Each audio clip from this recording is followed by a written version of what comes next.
नमस्कार, स्वागत आहे तुमचं SP मराठी कथा या चॅनलमध्ये। चतुर राणी आणि सोन्याचे झाड। आजची गोष्ट खूप वर्षांपूर्वीची गोष्ट आहे। एका विशाल राज्यावर राजा विक्रम राज्य करीत होता। राजा जितका शूर होता तितकाच त्याला दुर्मिळ गोष्टी गोळा करण्याचा छंद होता। एके दिवशी राजाच्या दरबारात एक परदेशी व्यापारी आला। त्याने राजाला सांगितले, महाराज, दूर अरण्यात असं झाड आहे ज्याला सोन्याची फुलं येतात, पण ते झाड शोधणं सोपं नाही। राजाला ते झाड मिळवण्याचा ध्यास लागला। त्याने अनेक सैन्य पाठवले, पण कोणी परत आले नाही। शेवटी राजा स्वतः जायला निघाला। तेव्हा राणी सुलक्षणा म्हणाली, महाराज, ताकदीपेक्षा तिथे युक्तीची गरज पडेल, मलाही सोबत येऊ द्यात।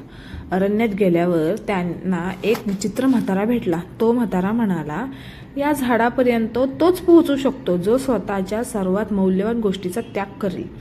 राजा आपली सोन्याची तलवार आणि दागिने त्यागू लागला, पण रस्ता उघडला नाही। राजा हताश झाला।